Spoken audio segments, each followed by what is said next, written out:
Hi, everybody. Welcome. My name is Ari Kelman. I'm on the faculty of the Graduate School of Education. I'm also a member of the Toby Center for Jewish Studies, and it's my pleasure to welcome you to this afternoon's talk. Our speaker is Todd Hasak-Lowy. Todd is a professor of creative writing at the School of the Art Institute of Chicago. Once upon a time, he was a professor of Hebrew literature at University of Florida.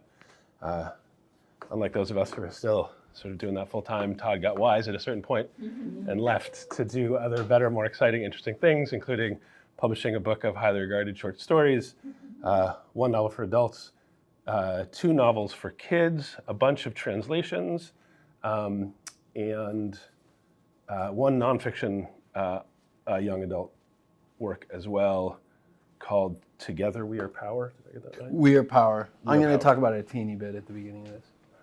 At some point during the pandemic, Todd told me that he was working on a book about Fritz Haber, and I said, "Who's Fritz Haber?" And then at some point later in the pandemic, Todd sent me the manuscript for this book, and I got like a quarter of the way through, and I texted Todd and I said, "Who's got the movie rights to this story?" Because it's an amazing story. Todd is an exceptionally great writer and a wonderful presenter, so I'm happy to be able to host him today. Well, thank you. Hi, everybody. Thank you for coming. I'm always amazed when anybody comes to anything, so thank you for coming. And Ari, thank you for, as Ari mentioned, I used to be a regular academic with an institutional affiliation. Now I'm sort of not quite that, which has advantages, as any of you who have institutional affiliations know, but it has some disadvantages. So Ari's been really, really supportive of my work in meaningful and substantive ways, including giving me a chance to talk about this, which this is the first time I'm talking about Fritz Haber in anything other than boring someone over dinner about it. And so it's been great to try and think about how to discuss his life and important features of it in a reasonable amount of time and in a way for people that might be somewhat new. Can I just ask really quickly, how many people are here kind of more from like a Jewish studies angle? And how many people, is anybody here from chemistry? Okay. So be nice. I have a PhD in the humanities, but so I want to, before I get into Fritz Haber, I want to talk about kind of how I came to this. And as Ari mentioned, I published a couple books for young readers in the last 5 years, one of which I co-wrote, which was a history of women's suffrage for young readers, and the other the most recent book I published, which is also for young readers, a history of nonviolent activism. And the overlap for the books was, when I wrote the suffrage book, I knew virtually nothing about suffrage beforehand.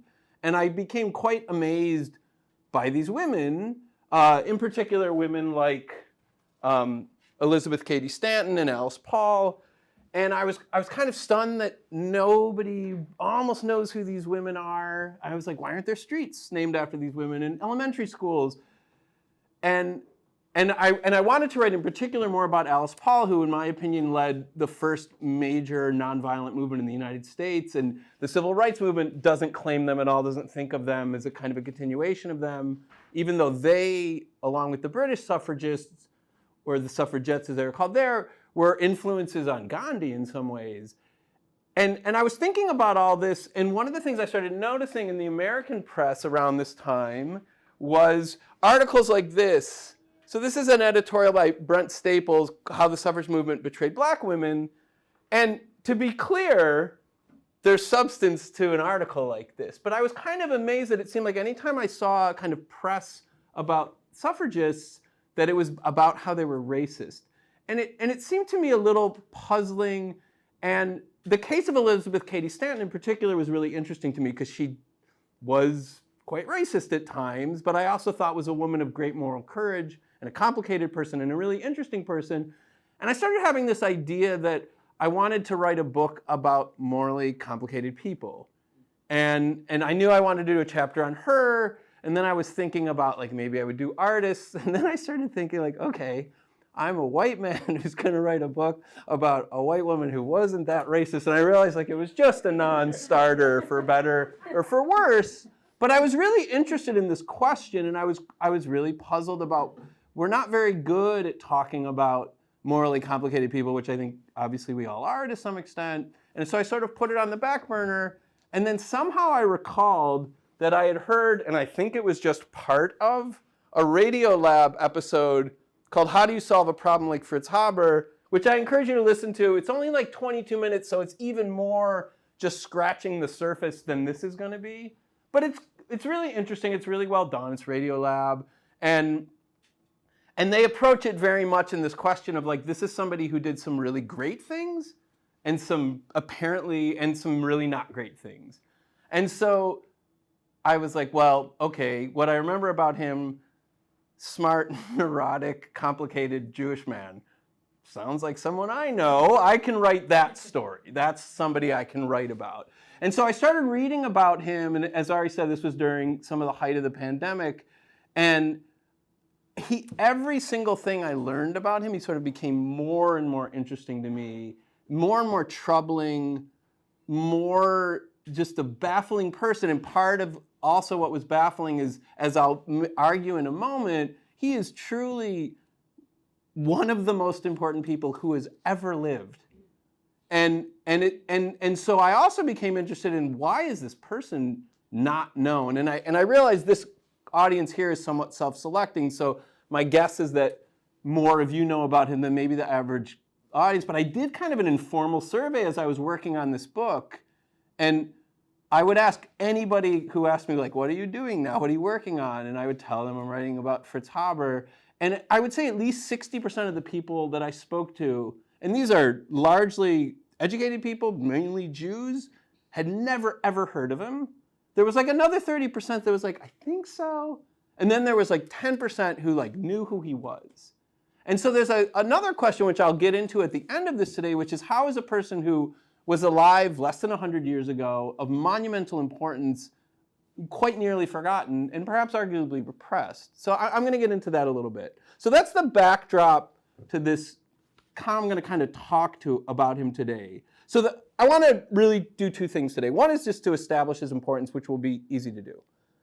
The second is that I want to argue that even the people that remember him and tell the story of his life, I think, get a little wrong how good the good was and how bad the bad was. And some of what I am saying is knowingly provocative, but I think I want to put it out there. So the good thing that Fritz Haber did was that he invented a method for fixing nitrogen, which made possible through what is called the Haber-Bosch process, and I'll talk a little bit about the Bosch and Haber-Bosch, allowed for synthetic fertilizer. So that's a good thing, and I'll explain why it's good in a little bit. The bad thing is that he led Germany's chemical weapons program in World War I. So, very basic biographical stats for those of you that aren't familiar with him. He's born in 1868 in eastern Prussia, what today is actually the part of Poland. In 1902, when he already has his doctorate in chemistry, but before he's shown any professional progress, he converts to Protestantism, a decision he never explains publicly. And I can talk a little bit more about that if people are interested. He discovers a method for synthesizing ammonia in 1909, which makes synthetic fertilizer possible. I'm going to talk about that a lot in a bit. In 1911, he becomes the founding director of the Kaiser Wilhelm Institute for Physical Chemistry and Electrochemistry. He turns out to be really, really well equipped to do this. One of the secondary interesting things about him is that he's the rare sort of scientist academic who's a great administrator and a great kind of manager of human resources, and it's actually a really major part of what he contributes. So this is like a meeting of state and science and industry and banking and government and everything. He eagerly supports and joins the World War I effort. He's a hyper patriot of Germany. During the time of the war, his branch is reorganized and enlarged for this purpose. And then he obviously leads the chemical weapons program during that time. In 1918, after the war, he's awarded the Nobel Prize for his work in ammonia synthesis.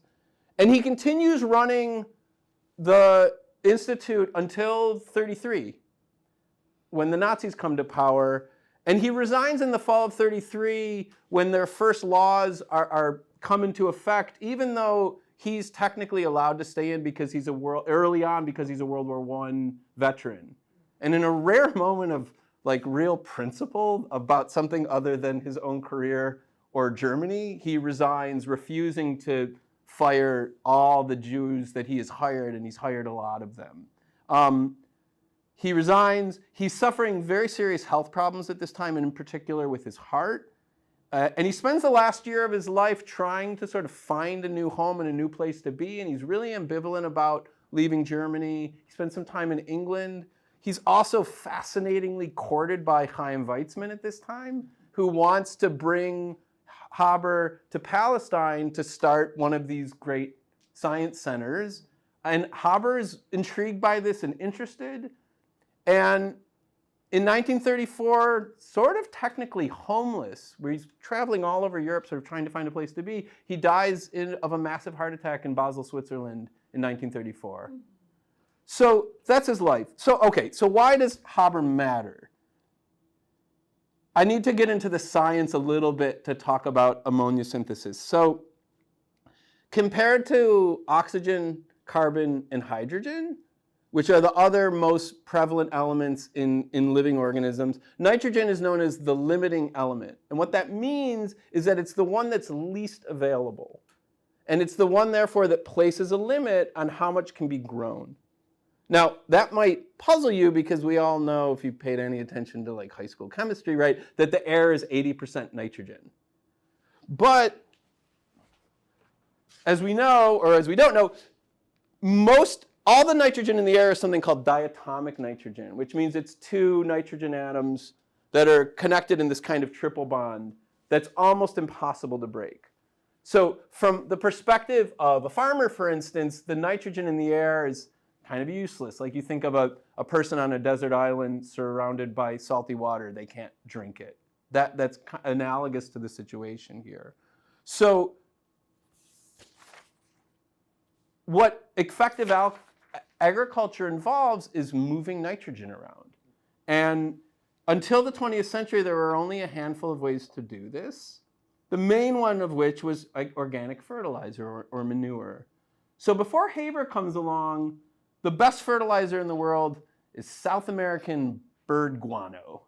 And if you want to read about colonial plunder of a really insane sort, there's great writing about what that was like. So it's far away in South America, it's incredibly valuable, and things are really, really, really crazy down there. Daniel Immerwahr, who teaches at Northwestern, has a book called How to Hide an Empire, and he's got a great chapter on it, if you want to hunt that down.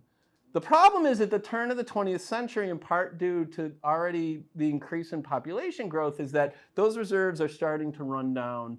And there's real concern in the scientific community that mass starvation is approaching and that we will not be able to feed all the people in the world. So in order to make nitrogen more available, chemists start trying to synthesize ammonia out of nitrogen and hydrogen. So this is the compound for ammonia, nitrogen and hydrogen. This is one of the forms of nitrogen that plants can absorb, straight from the soil. So here's the recipe in the simplest form, right? Is that you take nitrogen and hydrogen and you make ammonia, right? And this is what you're trying to do. The problem is, and I'm going to let a chemist explain this. I'm going to quote Roald Hoffmann, who's a Nobel-winning chemist, right? Once ammonia is created, it doesn't sit still. Ammonia molecules begin to collide with each other, and their energy makes them undergo a reverse reaction. So what you actually get is this kind of back and forth. This is what's called a dynamic chemical equilibrium system, right? And in order to keep the ammonia, you need to find a way to perturb the equilibrium. That's the term. And this is exceedingly difficult. So anybody can do this, but it always goes to this, and nobody can kind of keep it over here. So Haber exceeds where nobody has, largely by introducing a remarkable amount of pressure. And I'm going to let Hoffmann explain again why this works. He says, recall that the ammonia side of the equilibrium has two molecules, not 4, as the nitrogen plus hydrogen side does. So an increase in pressure would favor the side of smaller volume or less molecules. This is a way to make more ammonia. Okay? So in other words, this is what allows Haber, this increase in pressure, to perturb the equilibrium and to tilt it toward the ammonia side of the equation. He works with this team of talented engineers and technicians, and they custom make all this equipment.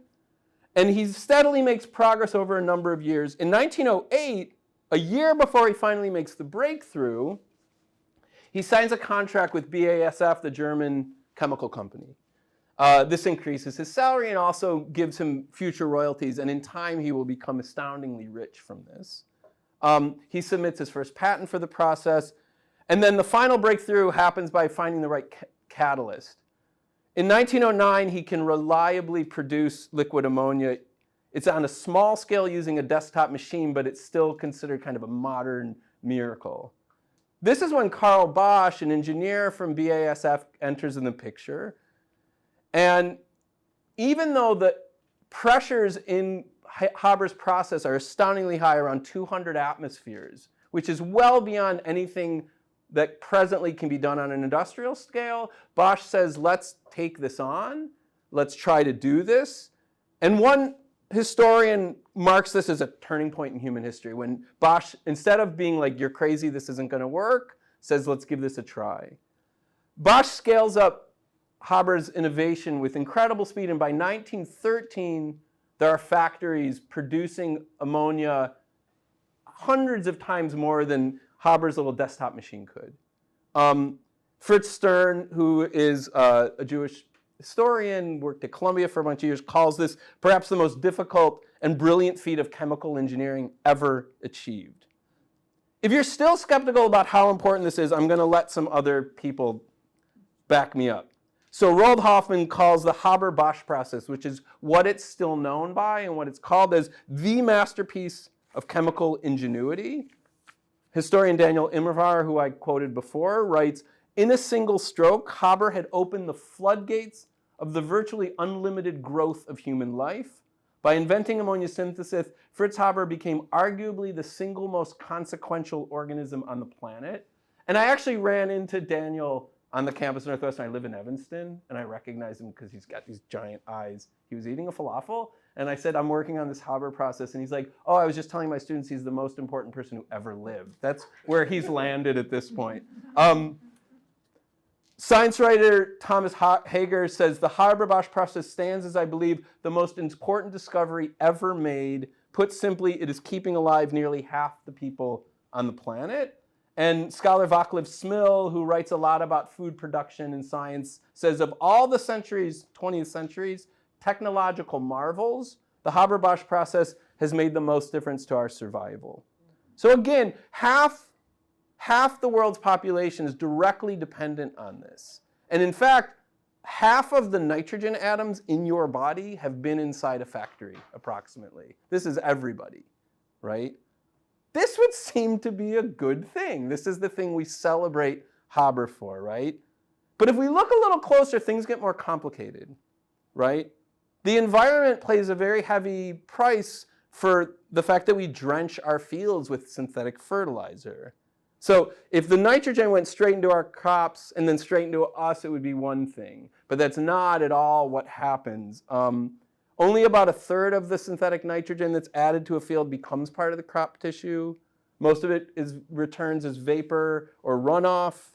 Of all the nitrogen that we put into our animals or the animals we eat, some 70 to 95% winds up in their urine and manure. Ultimately, less than 15% of the nitrogen we add to the food we eat gets into our mouths, and most of that winds up in our toilets, right? So what this means is we're living in an age of incredible nitrogen pollution, and this has a lot of consequences. Some of the airborne nitrogen becomes nitrous oxide, which is a greenhouse gas.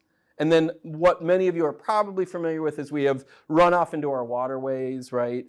Excess algae growth, which gobbles up oxygen, which kills aquatic life. This is an issue all over the globe because this is used everywhere. It's best known where we live or in the North America in the so-called dead zone in the Gulf of Mexico. 10 years ago, this was the size of New Jersey, and it continues to grow. So good news, right? He enabled us, in a sense, to sort of hack the planet, right? Or hack the biosphere. And the good news for that is we don't have mass starvation. We're able to feed twice as many people as we would if we were dependent solely on sort of natural organic fertilizer. But no ecosystem's been left unaffected by this. David Kirchman, who's an expert on dead zones, sums it up as follows. Nitrogen is essential for all life on Earth, yet too much of it now threatens the biosphere. But this understates the situation, right? Because it only explains the direct impact of the nitrogen on the biosphere. If we're going to understand the real impact of this, we have to remember that this is so that there can be 8 billion people, or approximately 8 billion people, right? So to be clear, the Haber-Bosch process is not a sufficient condition for this many people. There's all sorts of other technologies and innovations, healthcare and things like that, that have allowed us to have this many people. But it's definitely a necessary condition for that, right? Again, take away synthetic fertilizer, keep every other innovation of the last 100 years, and we don't have a way to feed everybody. Emissions of carbon dioxide grew 12-fold in the 20th century, right?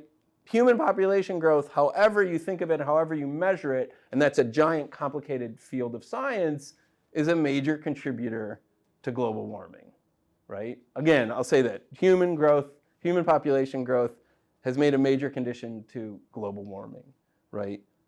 Obviously, if we had 4 billion people driving SUVs and eating hamburgers 3 days a week, we would still have problems, but they would be less. And again, we can get nuanced with this and talk about, well, what does a regular person in China contribute versus somebody in, let's say, San Jose? But the bottom line is that there are very, very, very few people on the planet anywhere who are carbon neutral or less. And so everybody's contributing to some extent. Right? This is the chart of human growth. It's a wild, wild chart, right? And Haber shows up around here. And here we go, right? So he's responsible in part, or marks in part, this era that we're now living in that people date starting from different times of the Anthropocene, right? Which is the geological epoch dating from the commencement of significant human impact on Earth's geology and ecosystem, including but not limited to anthropogenic climate change, right? So on the one hand, the technology or the innovation that he brought out is a real marvel, but it does seem, and I never really know what to do with this conclusion, like there seems like there's too many of us, right? And so there's a question of what do we do about that? And there's also just this question of, we're forced to answer a question, which is, what if the great thing he did wasn't that great? Or what if it was a real double-edged sword that we don't really know how to deal with? So I'll leave you with that. That's the good part of his story. It's going to be maybe downhill from there. This is the part we celebrate. What we don't celebrate and what we condemn him for are his actions during World War I, when he unites scientific innovation with mass killing instead of scientific innovation with an effort to make more human lives possible. He leads Germany's chemical weapons program. Now, it's important to note, A, he doesn't invent chemical weapons by any means. There are accounts of poison gas in other ways being used as far back as the 3rd century CE. And in fact, the international community is anticipating this development before he shows up. So at the Hague Peace Conference of 1899, right, 15 years before the Great War starts, a number of nations adopt a resolution according to which, quote, the contracting powers agree to abstain from the use of all projectiles, the sole object of which is the diffusion of asphyxiating or deleterious gases. So at Hague, this is hardly the only prohibition on the agenda. The conference has been convened so that its delegates might, quote, without delay, seek means for putting a limit to the progressive increase of military and naval armaments. So what does that mean? There's a concern at the turn of the century that all the recent scientific and technological innovations are threatening to make the next war unimaginably violent. And countries are getting together to try and figure out what to do about it. So in addition to this chemical weapons prohibition, the conference aims to limit the use of newly powerful firearms, aerial bombardment, submarine torpedoes, things which are all new and haven't really been used in war before. But the discussion of projectiles, the sole object of which is the diffusion of asphyxiating or deleterious gases, is unique for the reason that these don't yet exist, in contrast to all the other technologies under discussion like torpedoes and aerial bombardment. Not surprisingly, perhaps, the deliberations at Hague are very contentious and fraught. Some in attendance, such as British Admiral Jackie Fisher, find the entire enterprise ridiculous. I'm tempted to quote him with a British accent. I will resist. The humanizing of war, you might as well talk about humanizing hell. The essence of war is violence. Moderation in war is imbecility. Little is agreed upon, but one thing is agreed upon, and that is the ban on projectiles containing poison gas.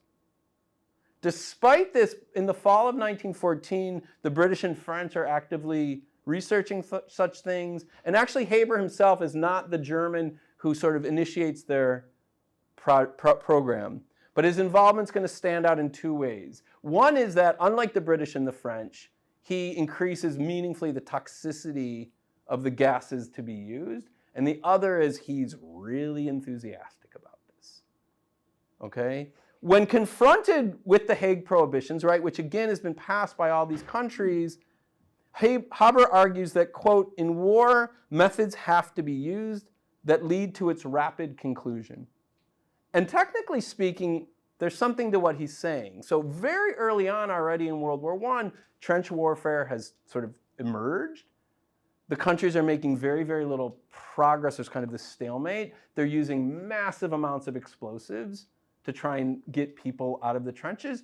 And he's right from a perspective that if you use a gas that's heavier than air, it will force soldiers to come out of the trenches, right? And he even offers what in a roundabout way could be thought of as a humanitarian argument. He says immeasurable human lives would be saved if the war could be more quickly ended in this way.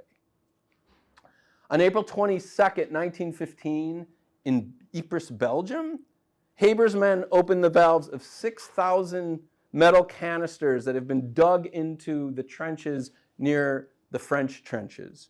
They release 150 tons of condensed liquid chlorine. The poison gas, the poison turns into gas as it mixes with the air. Here's one historian's narrative of this moment. The cloud advanced slowly, moving just over 1 mile an hour. It was white at first, owing to the condensation of the moisture in the surrounding air, and as the volume increased, it turns yellow-green. The chlorine quickly rose to a height of 10 to 30 meters because of ground temperature.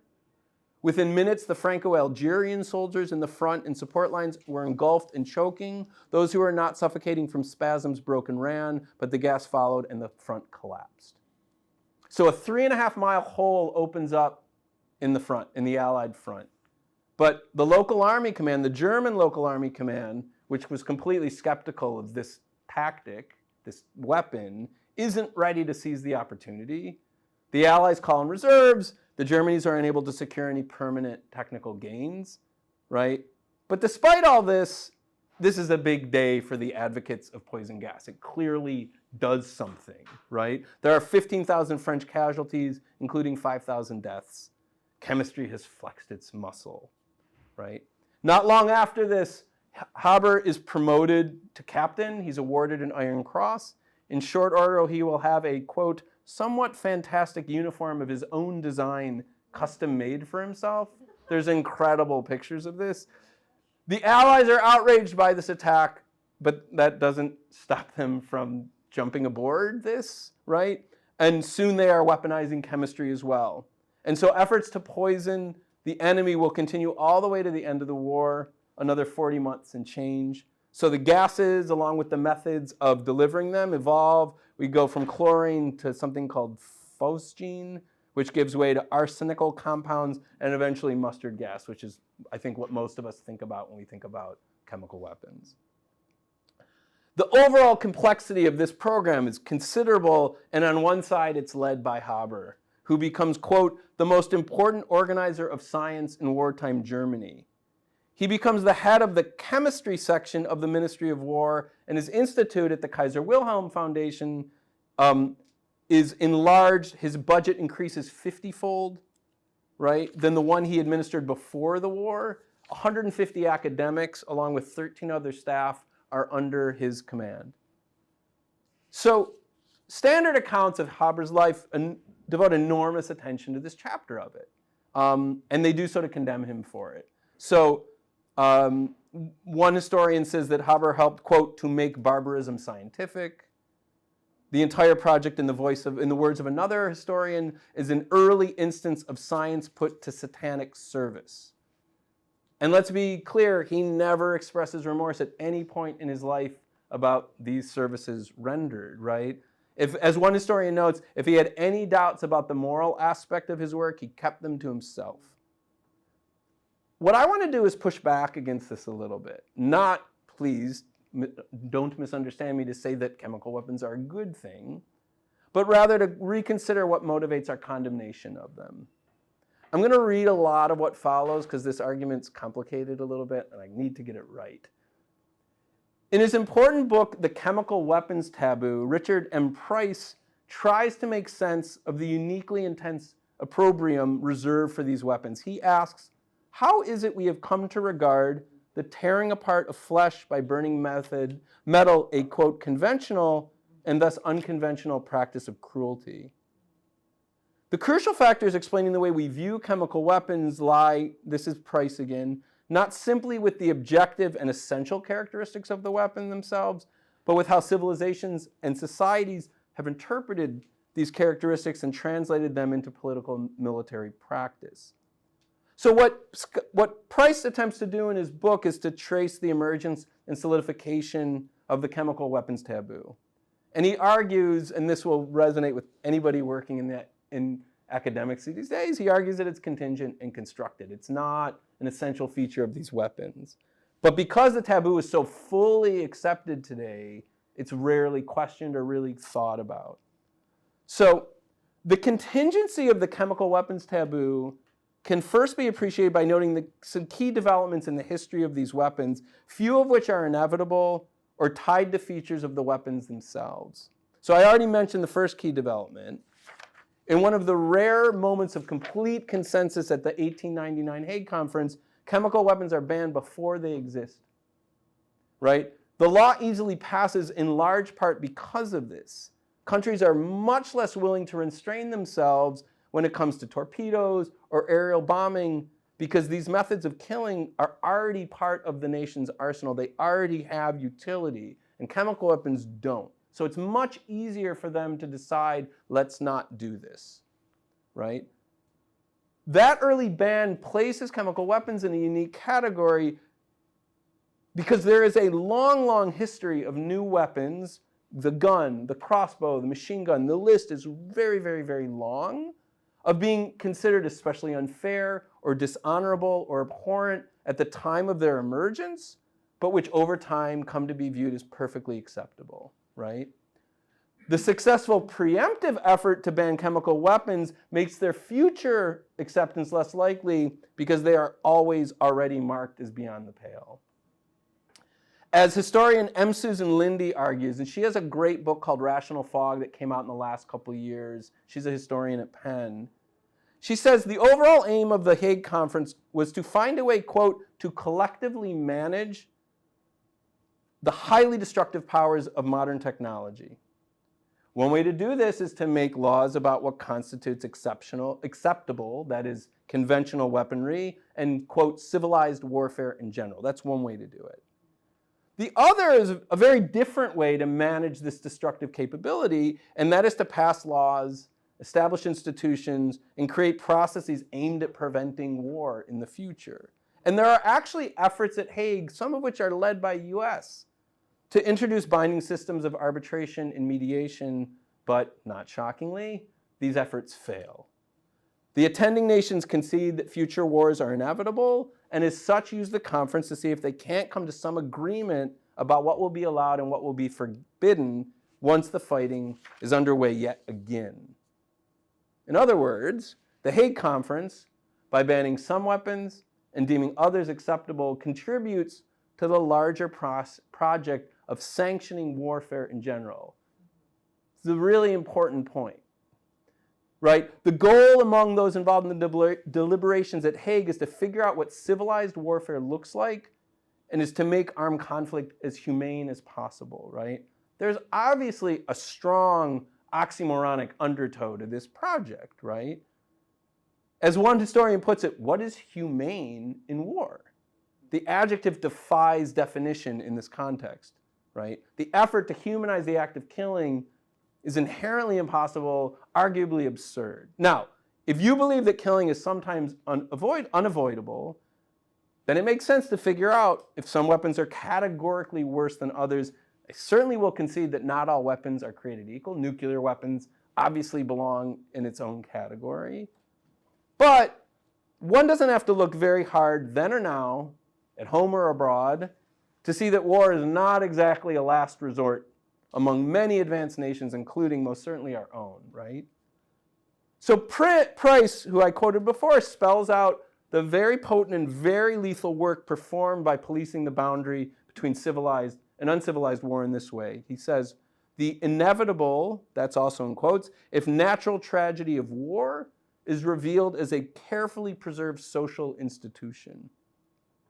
Right? So we live in a militaristic age, an age in which we regularly use military means to solve political problems, and that is actually the definition of what militarism is the tendency to use military means to solve political problems, right? And this approach, this way of being, this way of having nation states work, right, is so common and so rarely questioned that calls for peace in times of political conflict in this moment, right, are kind of received often as the stuff of guileless idealism.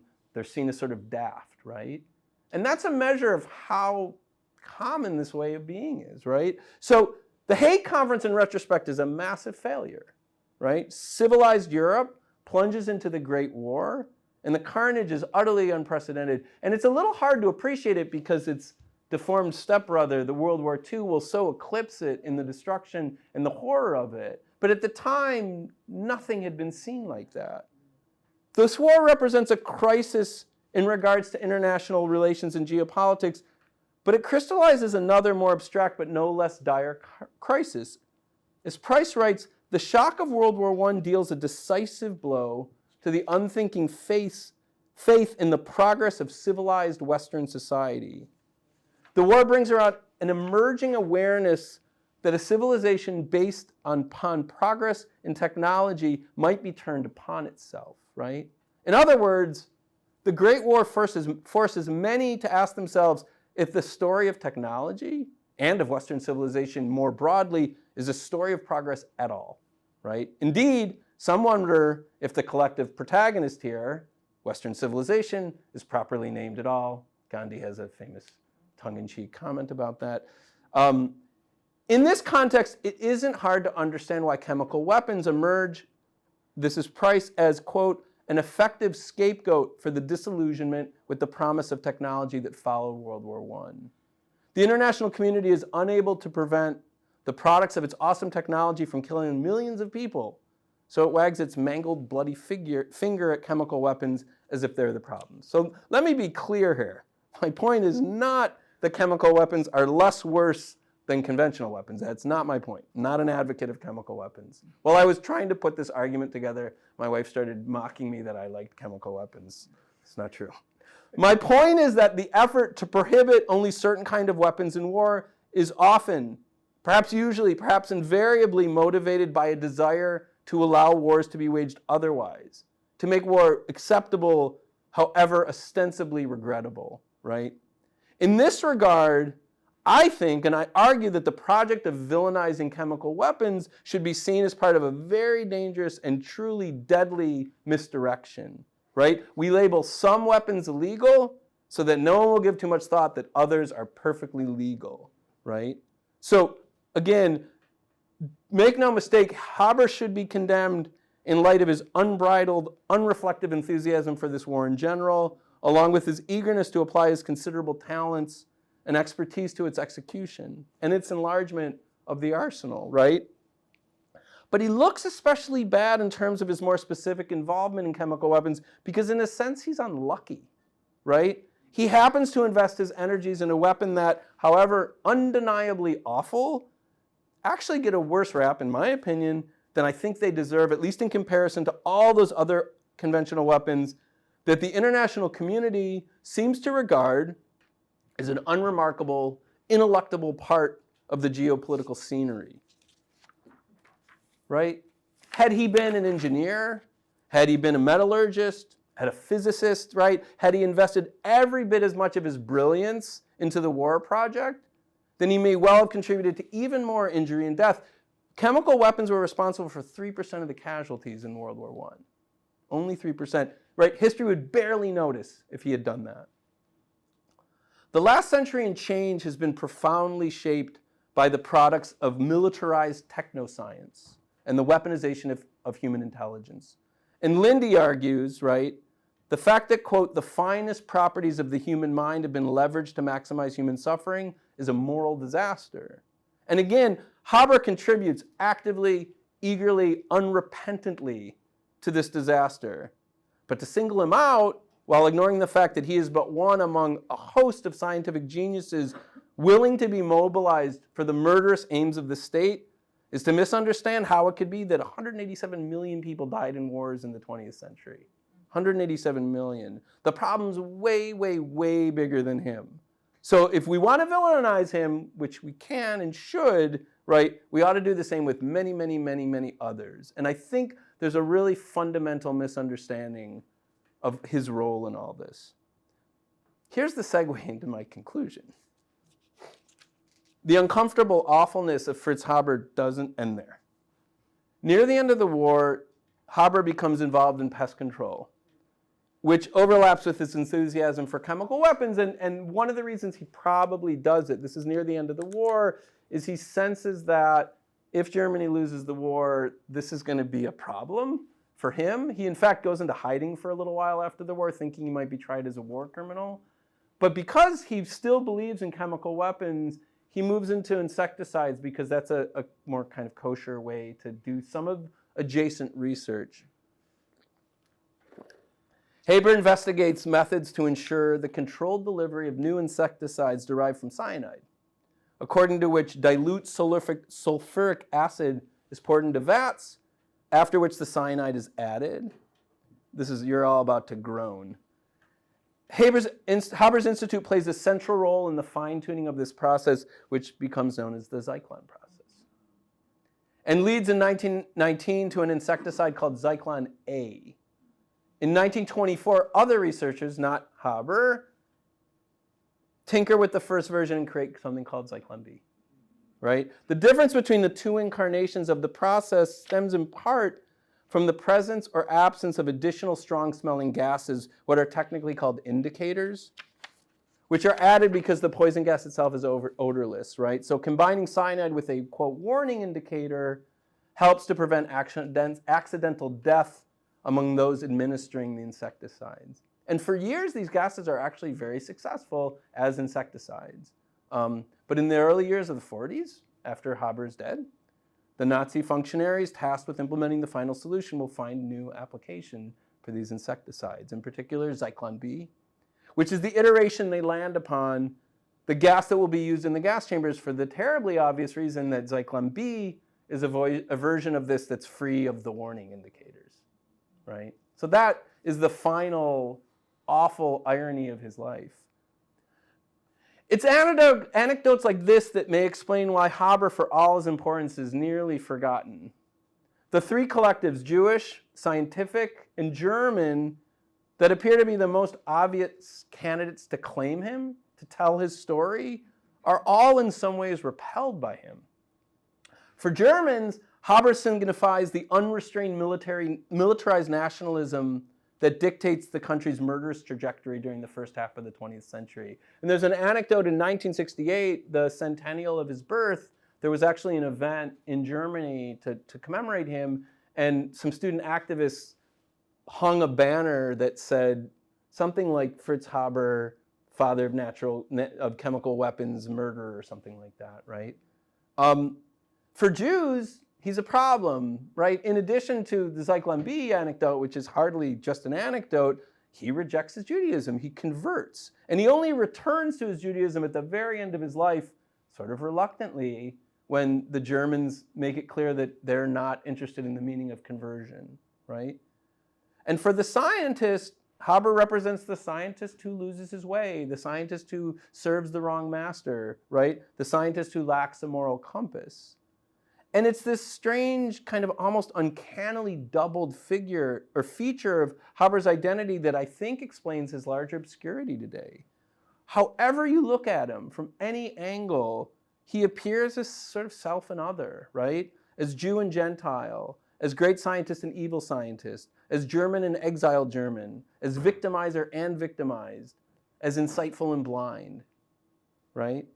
And it's these kind of ironic undercurrents of his life, right? His ill-advised choice to go in not once but twice, all in on A, that you can replace Jewish with German, right? And B, that chemical weapons in time will be accepted as simply the latest advancement in chemical warfare. These undercurrents are so strong that they're really not undercurrents. There's something kind of embarrassing about how monumentally wrong he is.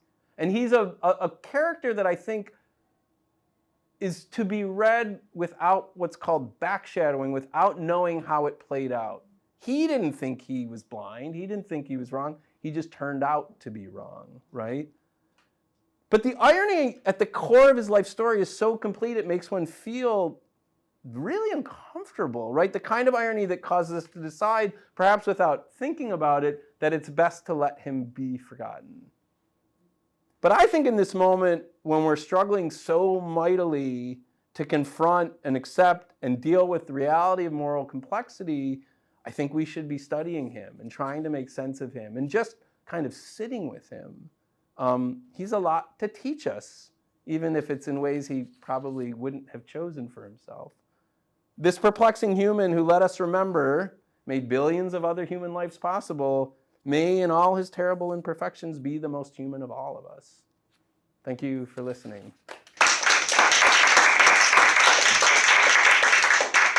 So if anybody wants to hear me talk more, you can ask me questions now. But thank you for listening. Yes, go ahead. Chris, that was a great talk. Thank you. I'm curious why you converted to Christianity. Was that a way to, as you say, replace the Jewish with German? So the two theories I've read about, one is that he truly believed that in that moment that he was fully German and that the Jewish part was kind of meaningless, and so he was going to cast it aside. The other, which is a little less charitable reading, is that though it wasn't impossible for Jews to advance in the academy, it was harder. And his career was not going particularly well at that time. And there's a sense that he converted to kind of remove some resistance.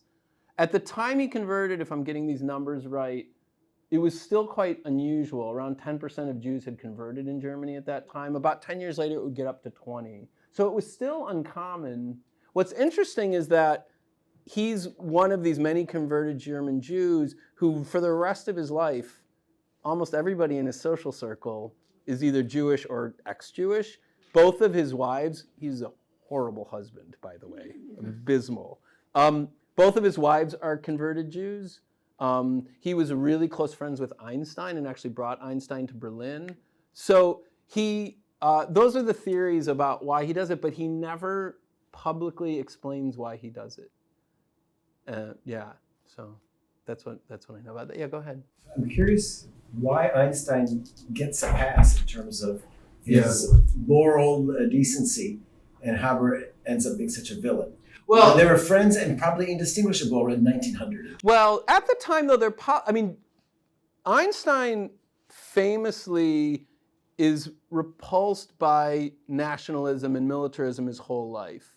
And there's something obviously much more appealing about him as such that he has, in that regard, this kind of moral clarity that Haber clearly lacks. I think there's a larger question, and I'm not an expert on Einstein by any sense, of he's obviously in a certain way responsible for weapons that, as I said, and I think we'd all agree upon, are truly in their own category. But I believe that Einstein famously feels a great deal of compunction and regret about what some of his breakthroughs enabled. Yeah, but he at the time, he has a correspondence with Haber near the end of his life in around 33, which is something like, I see you're finally over the blonde beast, which is what he called Germany. And there's a little bit of rubbing it in that he has, but he also has this incredible quote, which is, I think this is Einstein, where he says it's the story of unrequited love. Is that right? That Jews like Haber had for Germany. And Einstein was always, didn't trust collectives really of any sort. I mean, there's obviously pieces where we know later on in certain ways he is sympathetic to Zionism in Israel, but he comes to it a little bit reluctantly and in the face of what he sees as real suffering. But he's not a nationalist, as far as I know. Yeah, go ahead.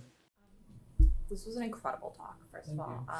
I have a sort of set of thoughts all kind of around nuclear and the nuclear parallel.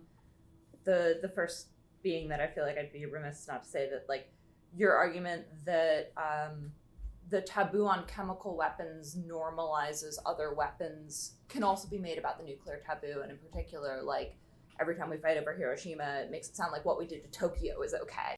Right, that the fire bombings are fine, right.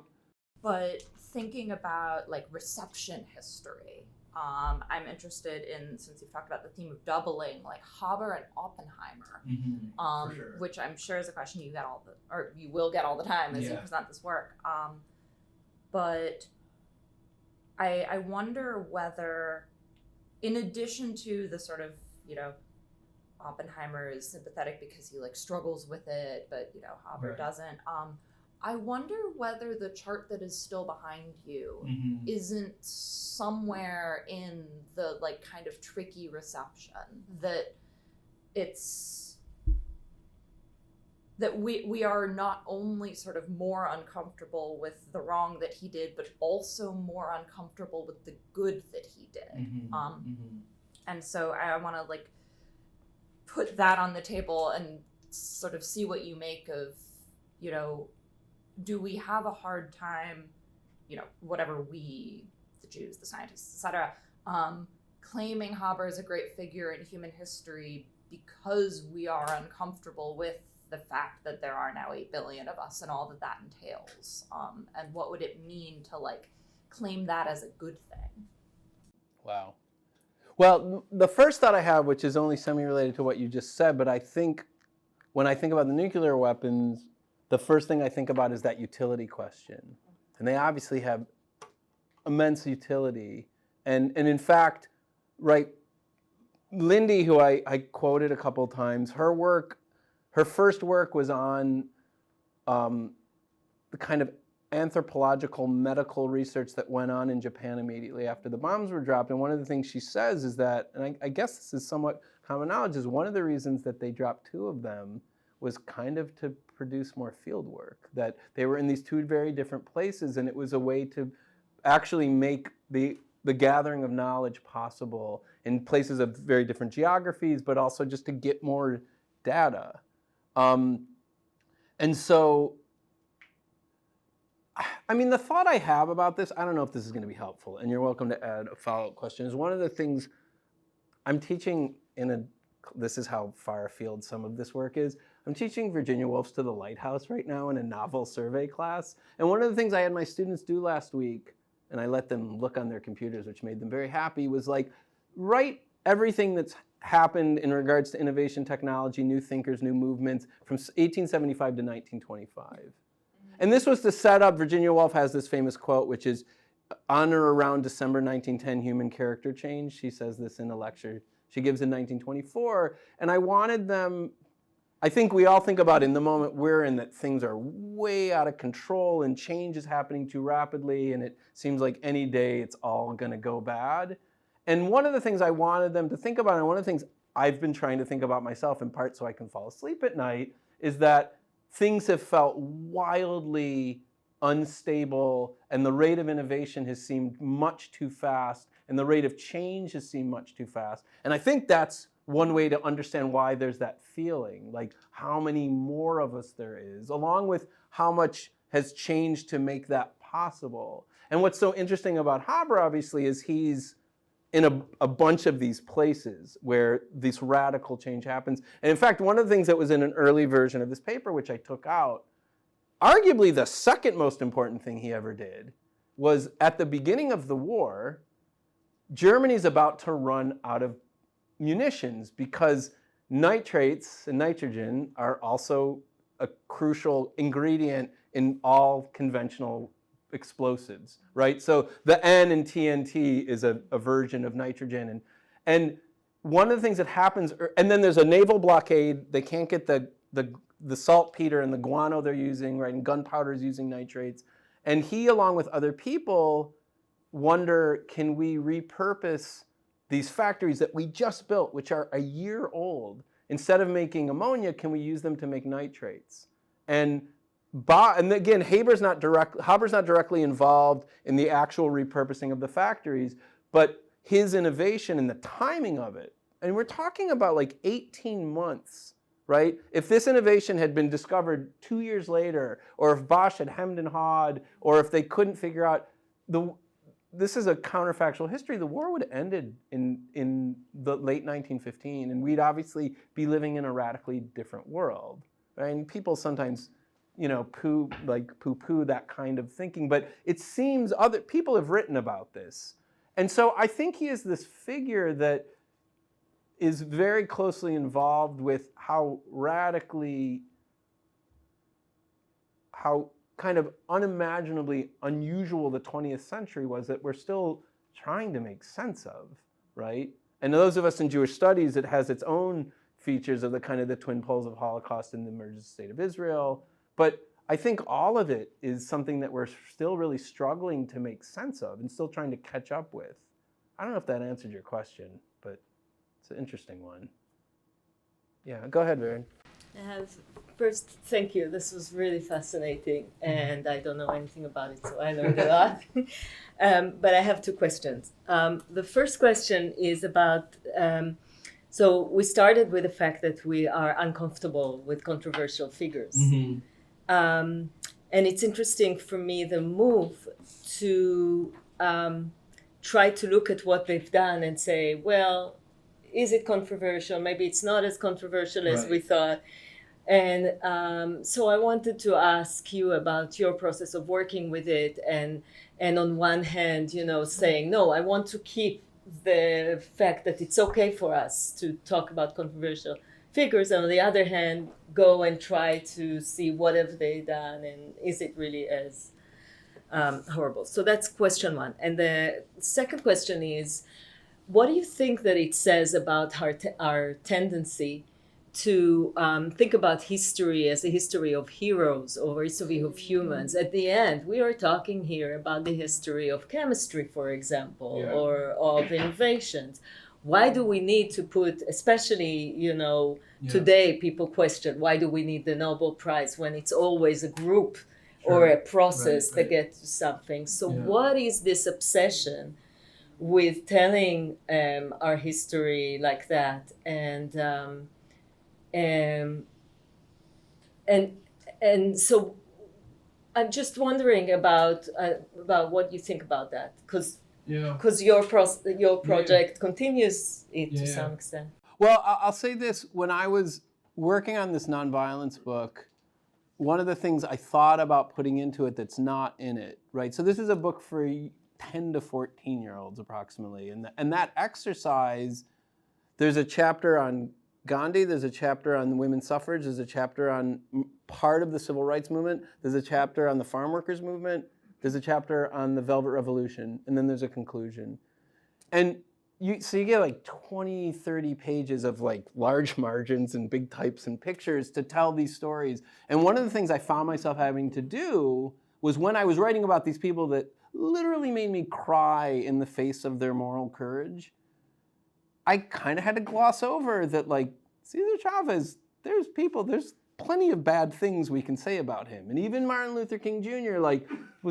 He wasn't a moral saint in every sense. And Gandhi did some weird stuff, and Alice Paul was a racist, right? And so I wanted a chapter in that book about a little bit not having them appear as pure, perfect heroes. It didn't fit in the book, and it wasn't in there. And that was something else that I think motivated this project, was I wanted to be able to write about complexity.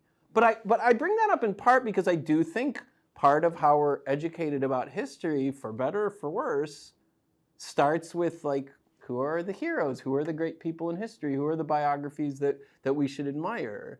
And I don't think children are educated to, we don't start them off with do a report about George Washington and make sure to include really bad things he did. That's just not how it starts. And I wonder if part of what happens, and I'm thinking extemporaneously here, is we struggle to grow out of that. Or we simply want that kind of order, that there's good, great people, right? And maybe we should aspire to be them.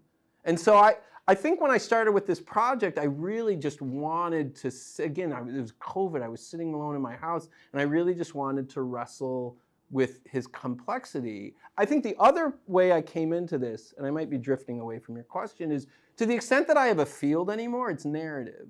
I teach creative writing, I teach fiction, I teach literature, I teach novels primarily, I teach film.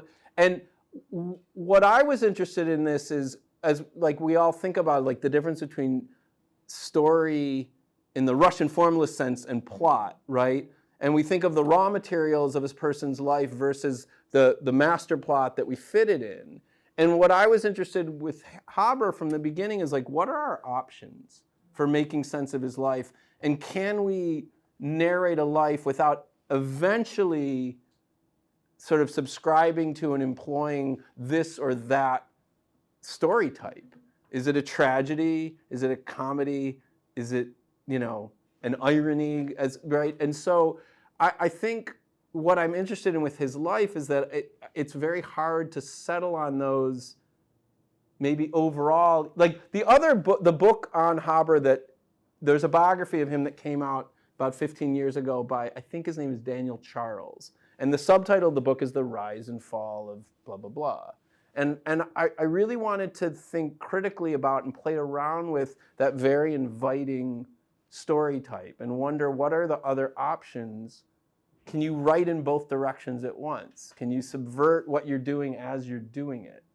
And that was kind of my project. And what I did the manuscript is 100% linear. And I really just started at the beginning, but then there's a lot of asides. There's really long discursive footnotes, and there's actually there's a lot of sarcasm in the book, which I had to take out of this. Because again, I was sitting alone at home, I could do anything I wanted, and I wrote this really strange book.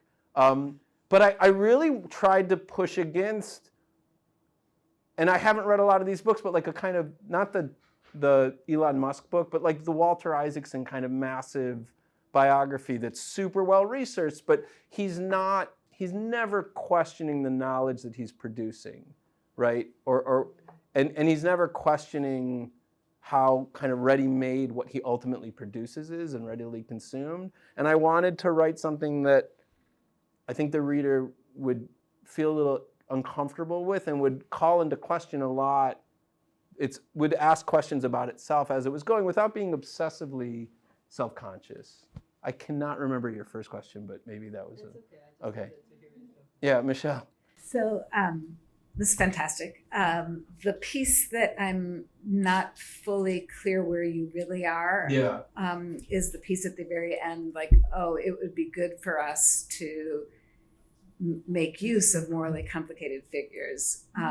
And I found myself thinking about Jacob and Joseph, and these, those are the only morally complicated figures that I know how to make use of. Although, to be clear, most of the time I'm just furious and appalled, because it is really uncomfortable to be Abraham, Isaac, or Jacob, and then it's wait, Jacob? Yeah. Right? So I'm curious about how you make sense of the morally complicated figures. I don't have a great answer. What I do remember is the manuscript has a couple of conclusions, and one of them is I argue that there's something in the deep, deep irony of his life about how wrong he is so often, and how this man who's incredibly wealthy and kind of a major kind of Macher in Germany becomes powerless and essentially homeless and dies this tragic death in this hotel in Basel that I found myself identifying with. And I don't know why. Like maybe it explains why like I got in trouble in middle school a lot because I was kind of a class clown, but there was something about like a absurdity of his life that really spoke to me. And that, I mean, again, this goes back to like, what do we use history for in terms of studying people, that there's something about sitting with someone like this who's so outrageously doubled that appeals to me. But again, I really identify with him in a certain way. Like there's a part in this where I talk about like, I know a lot of neurotic Jewish men. I'm one of them. And when I read, there's a whole, like he was neurasthenic, he had neurasthenia, he went to sanatorium all the time. There's a part of him, like when I read about his life, I'm like, I know this guy. I know this type. And so I don't know if I'm answering your question, but that's kind of where I go with him. I mean, but it's not that different from where one goes with the Old Testament. Yeah. Well, and I will also say that one of the first things that like made me really proud about Judaism, like I'm thinking when I'm 11 or 12, is like somebody once saying like, even Moses did bad things, and we don't have Jesus, right? We don't claim Jesus. We have Moses and we have King David, and we have these figures that are both great and really so flawed that a 10-year-old can understand their flaws. And so maybe in that regard, there's something about the appeal to me. Like I don't trust as like the epistemology of a perfect person, I don't buy it, right? But I think it's also part of the way I deal with a certain, again, like I'm just talking about myself, like how I deal with underlying currents of kind of pessimism and cynicism in myself is like, this is a real person. Like this is the realest real person of somebody who's this kind of, we can't resolve his complexity to a certain extent. And I guess what I'm arguing for is like, let's pepper our study of human beings with somebody like this. And there must be other people that are this. And I do think the Oppenheimer, I'm not an expert on him, but he seems to be that as well, that he does this, he's an amazing human being and something really, really tragic about him at the same time. And I think those people are, I think that I wonder, like, should we not view that as exceptional, but as baked into the period we live in, and maybe if we go far enough in the past. But again, these people they have access to such incredible state power and money and collective human, so yeah.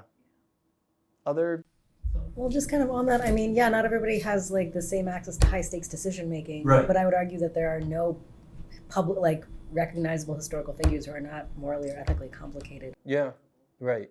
I mean, there's a whole other way to think about this. Like when I was doing the nonviolence book, I also had a lot of ambivalence about like each chapter was like Alice Paul and the suffrage movement, and to know like all these movements they're mass movements, and the same with this. Like Haber gets certain kind of credit for things, but all this was collaborative, and all this, I mean, to some extent, these are the people that happen to be steering a ship that is thousands and millions of other people are responsible for it there in the first place. And so perhaps from another perspective, he's simply an expression of things that are much bigger than any single person, but he's sort of, right, that's why we like genius, because, oh, that's who's capable of really making change. But I think perhaps he's an expression of these giant movements and trends and possibilities. Like I remember as an anecdote, and this is closer to home, I have a good friend who's like a tech guy and has been a CTO at a bunch of companies. And when The Social Network came out, the movie, I asked him what he thought, and he's like, screw that. If he hadn't done it, somebody else would have. It was in the air. It was going to happen. And so I'm not interested in a movie that, for good or for bad, is getting us to think about what a special person Mark Zuckerberg is. Because he just happened to be, not that he's not smart and capable or whatever, but he just happened to be the guy. I mean, the whole movie's about the fact that other people were about to do it at the same time. So, yeah, go ahead. I have a question. This was really fascinating. Thank you. So I am not a chemist, but some of your discussion of like, where do we situate him, or why don't groups claim him, or what do you do with this figure? So I work in literature, and then it just reminded me that there were so many parallels with like, what do you do with like André Gide, who wrote these like fabulous, French nonfiction, and then also would like go to North Africa to find young boys to do whatever he wanted with. And like, we don't talk about that, or if you talk about it, then it's like, oh, you're one of those people who are gonna like taint the discussion. Yeah. So I was just like curious in terms of like, I guess one could always like, I could make a choice not to teach André Gide, or I could make a choice that when we read him, we are gonna also talk about that. But like, can't necessarily in chemistry like make a choice to not use a chemical process. Like, you don't have an option. But then like, how, like, can you have like the death of the chemist? Like, does he need to be like, kind of what do you do with that? And I don't know, it just struck me that there were really interesting similarities, but that perhaps you can't, with science, there's the person or sometimes the couple people who discovered the thing. Well, we could ask the scientist in the room, like, if that ever, because I'm not a scientist, but that was certainly part of the backdrop of this project. Was obviously, like, this was a book written against the backdrop of Me Too, and I think I purposely avoid the term cancel and cancel culture in it, but it's obviously I was thinking about it a lot when I was writing this, and I was thinking about why that happens and what it says about a culture that literally like puts people like, think about what that term means. Like, you're done. We don't, and I certainly think about it a lot of, I mean, I teach books sometimes by people that we know are not great people. And it's this question. I have a friend who's a poet, and anytime he teaches Ezra Pound, he has to do like 10 to 15 minutes of like, look, this is not a great human being, but he's a really good poet, and we can't avoid him if we're going to understand, at the least if we're going to understand poetry in the last 100, 150 years. But I don't know what happens in science. Do scientists talk about this? Do they? I am guessing it comes up more with contemporary living scientists who get embroiled in things that are unsavory. But yeah. There's some tool that OBGYNs use that there's been like moved to like rename it because it was named after someone who developed the tool by working on like enslaved women or something like for sure, so like for sure. But I don't know then it feels performative. Anyway, I was just curious if that came up in your research. Yeah, I don't know. Do you want to say anything from like how this comes up in the world of science? If people are talking about this? Yeah, I think in my experience, we haven't really talked about Fritz Haber or Bosch as a figure at all. So I actually came to this talk with very little background on who either person was as a person. We do refer to the process by the name Haber Bosch, so I think from that we still sort of give them at least a certain level of recognition. But I'm wondering more generally if you like are studying something and it's some person gets credit and it turns out that person's a kind of a monster or something like. Well, Asperger is another case. Mm-hmm. If you gloss over it, if it's a thing, if people again think of ways to kind of revoke the name for something, I don't know, but yeah, I've never talked about the history of, I guess, normally in my courses we haven't really done that, and it definitely didn't come up for Haber Bosch. Don't you think that by some point we will have to recognize that all the heroes and great writers and painters and sculptors, that all of them were human beings? All of them were so flawed. Some of them probably did criminal things by today's measurement. I mean, I'm sorry, it's such a platitude, but we keep saying, we need to rename that because by the conventions of our time, and then there is a list, right? Yeah. List follows. So I think we kind of all recognize that that's how it is, but nevertheless we refuse to, just to face it, right? And we don't want to talk about it. So I don't know what to make out of it. Thank you so much. It is so interesting, especially, your view of this chemical weapons. And if I were to be a devil's advocate here, I would say I don't see dichotomy. I agree with the irony.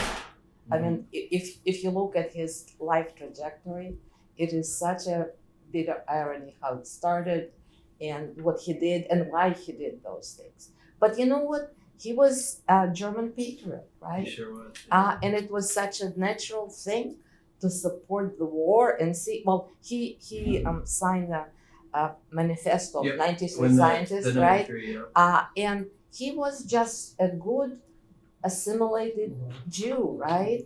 Patriot. You said 20% of Jews around by like right? 1920. So I'm afraid it was a mixture of expediency, probably, and not a big deal. Well, he, like everybody else, he thinks at the time that he is on the right side of history and is making the right choices. And what's hard when we look at his life, you look at somebody who was really, really brilliant and bet incorrectly. He was wrong. And his Jewish heritage, probably for him, and lots of people who lived in Germany, from what I understand, they felt that they were real Germans. They owned that German heritage or German culture, right? And that's why they were saying after 33, because they believed that just because Bach and Beethoven were, writing on that soil, nothing bad is going to happen. So I'm looking at this period, right? And what is he trying to do? He's trying to do good things. First, he finds out the way to save humanity from imminent starvation. From what I understand, we were running out of the fertilizers, right?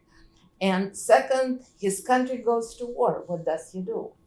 He helps the war effort. As you said, if he had a good fortune of being in metallurgy or any other industry, just like it was during the First World War. Well, and Chaim Weizmann was asked by Churchill to do this thing to make, and he did it, and no one cares about that. In all European countries, they were working for the war effort, right? And they were praised and lauded, and there were thanks given. So he, in a way, maybe it's a misfortune of being in the wrong branch of science. It is so interesting how you're talking about taboo and how it became so. It's almost a random act. So I guess what I'm saying, I don't see too many inconsistencies. He was trying to be a good citizen all his life, and look how he ended. Zachary, do you have the? One is a meaningless factoid, and that is that Basel was also where the first Zionist Congress took place. I read about that. But the other thing, it's really kind of a question. So speaking of cancel cultures, what did they say in the obituaries in the Nazi press? Well, so what actually happens is that when the new Nazi laws of 33, and I can't remember the exact names for them, right? When it means that they're going to cast out huge numbers of Jewish scientists, Max Planck, who's a colleague of Haber and who's not Jewish, there's actually written about, he has a meeting with Hitler, and he's like, this isn't going to work for us, and Hitler just is like, they need to be getting rid, and he gets kind of apoplectic about it, shockingly, right? And so after Haber dies, there is a memorial for him soon thereafter, and it's attended largely by wives of scientists, and so that the scientists aren't vulnerable. And so there actually is right after, but at the time it's he's already been cast out of this country that he had served. Yeah. Well, thank you again. This was fun to talk to you. That's awesome.